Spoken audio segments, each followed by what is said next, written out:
I do not have a green straw, but I do have a gold one, and I feel like that's festive for the pot of gold at the end of the rainbow. Hi, good morning and welcome back. Today we're going to be doing an early celebration of St. Patrick's Day. We are going to be making a really fun St. Patrick's Day treat that you can make using only Dollar Tree ingredients. I'm sure that you guys have all seen those ridiculous, epic, over-the-top milkshakes, and essentially that's what we're going to be making today is one of those, but we are doing it all St. Patrick's Day themed. I'm actually really excited about this and I hope it turns out good, so let's go ahead and get started. So first of all, you are going to need some cute glasses. I picked up these from Dollar Tree. They kind of look like mason jars and they have a little handle. I'm trying to recreate the same kind of style that I usually see, which is from a restaurant called The Yard.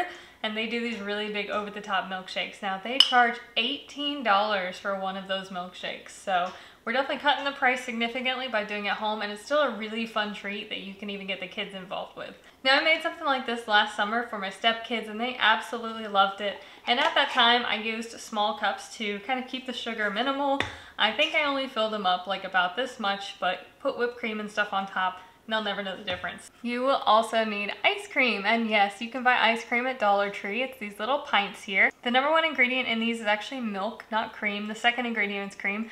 So they are a little bit more icy, not quite as creamy, but for $1.25, they're still a pretty good buy. I'm using mint chocolate chip because we're doing a St. Patrick's Day theme. But if you want to make like more of a shamrock shake, I would have used 1 tub of mint chocolate chip, 1 tub of vanilla. They didn't have any vanilla. And another alternative is that if your kids don't like mint, just get vanilla and color it with some green food coloring. Since this is a milkshake, you are also going to need milk, of course. Or you can make them sundae style, which is how I like to do it, and I don't add the milk and just eat it with a spoon. As far as fun little add-ons go, I grabbed some chocolate syrup for drizzling. And in order to make this an epic over-the-top milkshake, we need to rim the cup. So I have some vanilla frosting. I basically went to Dollar Tree and looked for anything I could find that was either rainbow or mint. So I picked up some of these rainbow sprinkles. This will also go on the rim of our cup. If you want it to have like whipped cream or some sort of a whipped topping, Dollar Tree doesn't sell whipped cream, but they do sell Cool Whip, so I have some of this. This was actually in my freezer left over. I picked up some of these Thin Mints to try. I assume that they're kind of like York peppermint patties. I wanted to get the Girl Scout cookies. They do sell a Thin Mint style Girl Scout cookie, and that is so good, but my store was out of them, so I got these instead. And then lastly, this is just kind of a fun one. I know it doesn't really fit into the mint theme, but it is a rainbow. I got these rainbow sour belt candies, and that will just be to garnish the top of our milkshake. So the first thing we're going to do is actually garnish our glasses here. So I am going to take our rainbow colored sprinkles and I'm going to put those on a plate here. My stepkids unfortunately are not here at the moment. They do live in Washington State, and so they come twice a year in spring break and in summer because otherwise they have school. So they will be here in just a couple of weeks. And I'm sure I'll be able to do something fun and special for them like this when they come into town. So I'm gonna set that aside for now.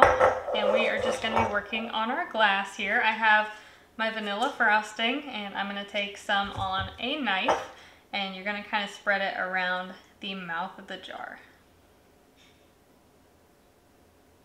Doesn't have to be very thick. It is just for the sprinkles to stick to. It's mostly just for the look of the milkshake. I mean, if you want to lick this off, you could. If you guys can't tell by now, I am the type of person that if I can do it at home, I will do it at home rather than pay an astronomical amount of money for someone else to do it for me. I am going to then pull back in my sprinkles and just start to dunk the cup in the sprinkles. And since I have the kind of handle here to work around, for some of it I'm gonna try to drop them on there. There is our rainbow rimmed sprinkle jar. Now in comes the blender. If you don't have a blender, don't worry, just turn these into ice cream sundaes and it's totally fine. You're just gonna have to eat them with a spoon rather than a straw. I actually tend to prefer sundaes to milkshakes anyways, so I wouldn't have any objections to that whatsoever. How much milk you add is dependent on how thick you like your milkshakes. Start with a little bit and you can always add more if you want to thin it out later. And we are ready to blend. This is going to be loud, so I'm going to cut this out. Once you've got something that's kind of pourable, we should be good. We're gonna drizzle the inside of our cup with some of our chocolate syrup.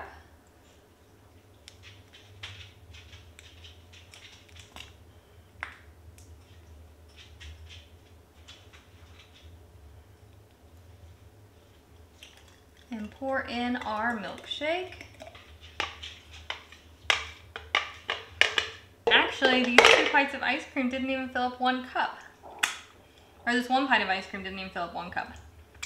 Looks like I'm gonna have to mix up a second batch just to finish this 1 milkshake. If you were making these for your family, you probably wouldn't be using this much ice cream, but if you were trying to fill up a cup like this, you need about 2 pints of ice cream per cup to fill it up. Which also explains why some of those milkshakes are so outrageously expensive. Lucky for me, in my house, I'm the only one that eats mint chocolate chip ice cream, so.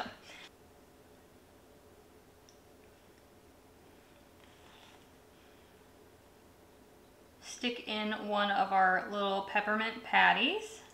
And you know what? I'm gonna leave the sour belts out. If you want, you can even add just a smidge more chocolate syrup on the top there. I do not have a green straw, but I do have a gold one, and I feel like that's festive for the pot of gold at the end of the rainbow. So this was super fun. This was my first time making anything like this, and I think it turned out quite adorable. Let's give it a taste. The perfect milkshake consistency. I love that I don't have to actively work to get it up the straw. And to try one of our little peppermint patties. I just adore the combination of mint and chocolate so much. I hope you guys enjoyed our festive St. Patrick's Day milkshake. If you do make this or anything like this, please let me know. I'd love to get some ideas for future combinations or ideas that we can make. But otherwise, I will see you again soon.